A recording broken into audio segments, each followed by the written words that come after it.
it's kind of tricky, right? We all have those licks and the chords, and sometimes we're drawn to that stuff because it's sort of not so complicated. You play the line and then it sounds great, or you play the chords and that's what you do, right? And it's nothing wrong with it. I also really believe that it's good if you play stuff that sounds great because it's going to influence your playing. But of course, that's not improvisation. And I just realized that there are not so many videos or not so much stuff about improvising out there. And I'm thinking about making a video. And then I realized that most of you, including myself, we sit at home and we try to improvise, right? And we are on our own. So maybe we record a jam track, or we play to a jam track that we downloaded somewhere. Maybe we're even playing to a real recording of some jazz musicians, which is great. But the other half of the improvisational part is not reacting to what we are playing. And I just realized how much that's sort of the problem, because true improvisation, at least for me, is really like to react to something that is happening around you. So that could be one other person, or that can be more than one person. You can play with one other guitar player or with a lot of people. And then that's the fun part of improvisation. So at least for me, that's really where the fun starts. And then you react to what the other people play. And that you can't practice on your own. And I just realized that. Because also of course you can practice improvisation, but not the interaction part of it, right? And I just realized that that's so absolutely true, and that's also really like the challenge. How will you practice it then on your own? And also sometimes if you are alone, it's also really hard to sort of come up with ideas, because if you're playing with somebody else, you can sort of reflect back on their ideas, and then it's going back and forth. Also, if you're playing a solo guitar gig or something like this, where you're playing guitar on your own, it's the same thing. Still, you can go out and discover new stuff, but it's a different process, and it's a process that can take quite a while.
Played a chorus of rhythm changes by myself. I'm playing the chords, one chorus of the chords. You could also be playing the melody, so that I'm developing sort of a feeling for the tune that I'm going to play.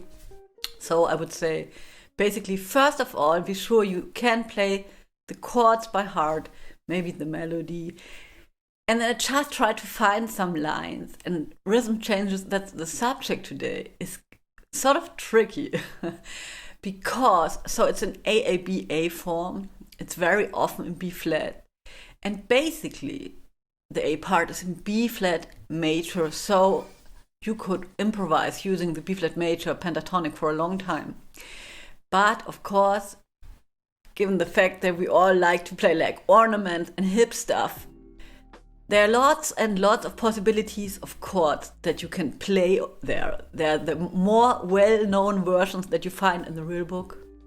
But there's also other stuff. And I'm going to look at the stuff that Charlie Parker is playing in the Omnibook version, just to get some new ideas.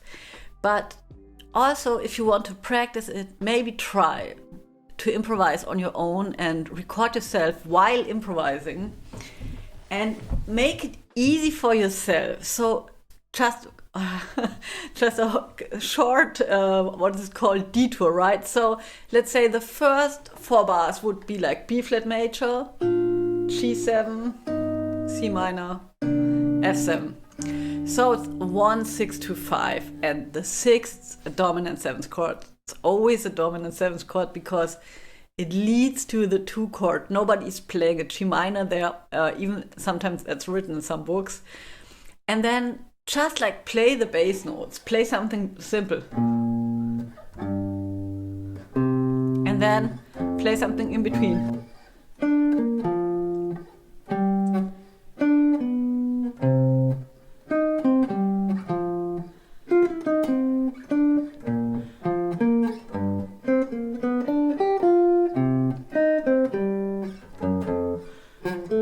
Or play shell voicing in between.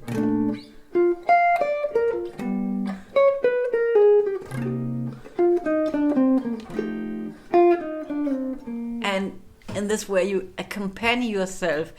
I think it's, if you can train to play with on your own, you right, if you can play the form like this, that it will make you so strong you don't need anybody to rely on, right? So I would urge you to do that, and then you sort of play something that's very simple.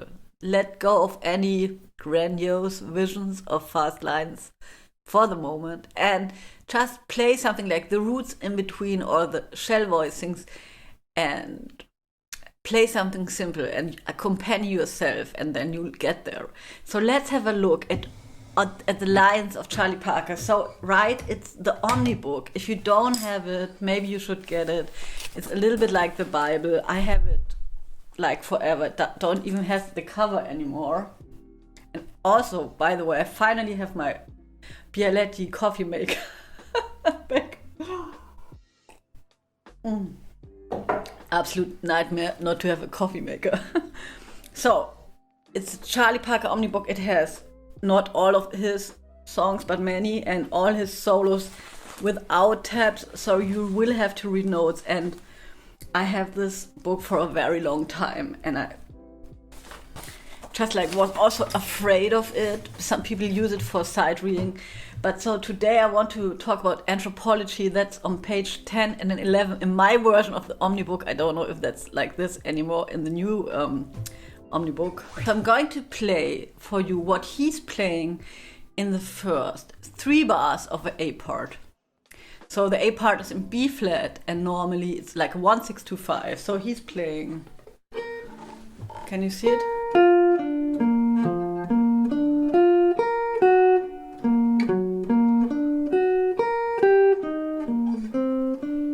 So beautiful, and listen to the recording, it's super fast, it will sound very different. But so first of all, again, he's playing a triad, right? Like on the root, B flat triad. So this is like root 5, 3, root. And if you start playing triads on your fretboard, you will very soon discover they're not so easy to play. This one is okay.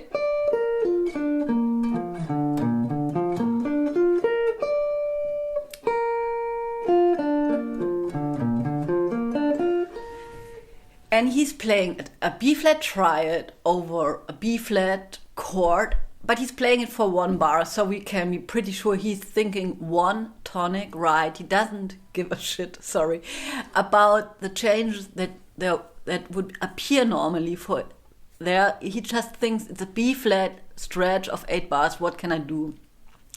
And then he changes up 1 note of this triad, which I find so beautiful. So he's transforming the B flat triad into an augmented triad. So, and he does that by transforming the F to the G flat.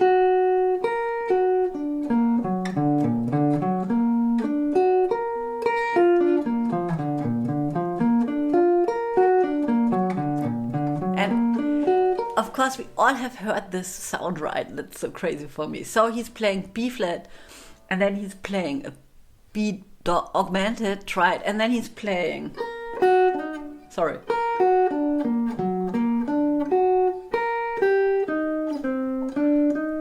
and if you can listen to this here, that's an E flat triad. So basically what he does here, he's playing the tonic, he's turning the tonic into a dominant seventh chord or into an augmented triad that leads to the E flat major, and then he's playing E flat major in the third bar. And yes, to me that's really cool because to discover that, because if you have a look in the Omnibook, you will have the normal changes that everybody expect written on top of it, and it's so confusing. If you would analyze that line in regards to those chords, you will never see the light, sort of. So you have to forget about it and just like maybe take this snippet and do something with it. So you could also play like an open triad B flat, F is going to G flat, and then to the E flat chord, or maybe even, right? That's beautiful, and that's what he's outlining with his phrase here so much.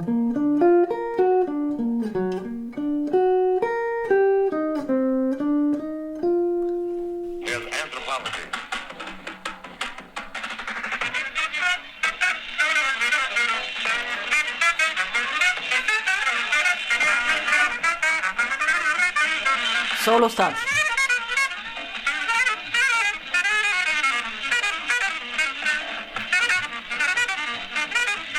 That's it. Did you hear it? So that's so cool, and yes, that's what's happening here. And then in the B part, that's the next line I want to have a look.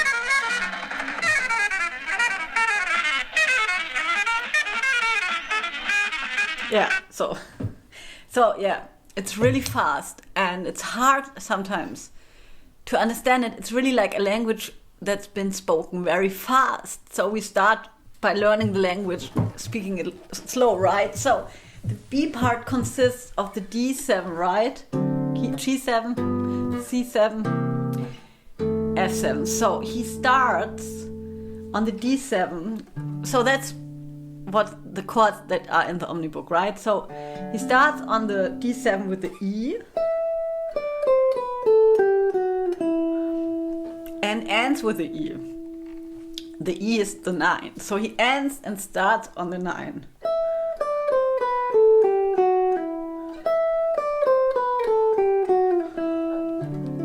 On the color note, right? And all those notes, thank God it's easy for one time.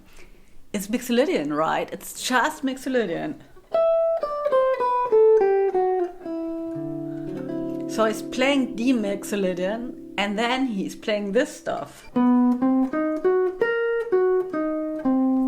And this is really, really cool. And I read about that, but I didn't find it anywhere till today. I show it to you.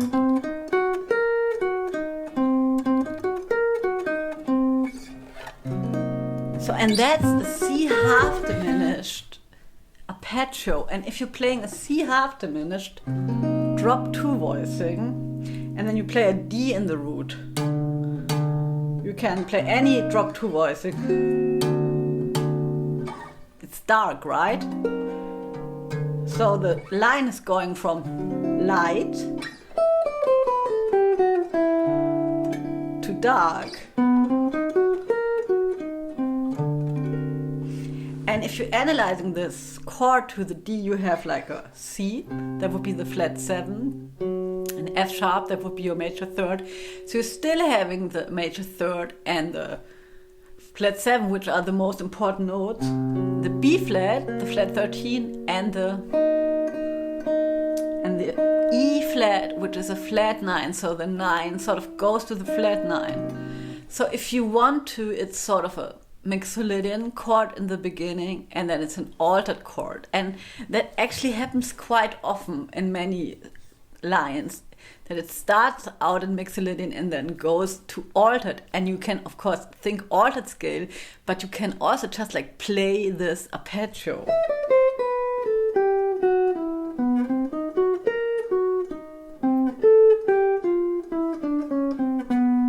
And then he resolves it to the G7 and to the 3 of the G7. And it makes it so clear, right?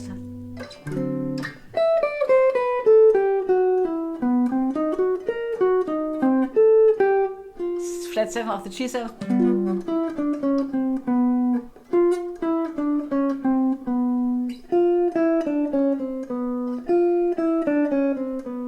Also a lot of triplets, right? So this is really cool. So what can we learn from those two Charlie Parker lines? So one thing that we can learn is like to really use triads on chords that sort of are tonic chords, or that are chords in a tune that have this release in it, where you feel it's like home, right? If you play a tune, if you play the chords, you can maybe feel in which spots the harmonic rhythm relaxes, and then maybe try to play a triad, like a triad arpeggio. And the other thing is, if you're having a 2-5, we could also be thinking about those 2 D7s, like a 2-5, to play like a upper structure chord, like the C half diminished on the D in this case. Sorry, I hope I'm still making sense, because I'm thinking so many things at once. Because what I thought is you can also think C major over the A minor 7, D7 going to G7, and then you play like the C major 7 arpeggio over the D7 or over the A minor. Doesn't matter, because if you play it over the D, it would be sus, which is a very cool chord. And then you just transform the C major arpeggio to the C half diminished, which is a nice voice leading, right? Sorry. And then you could develop some exercises from there.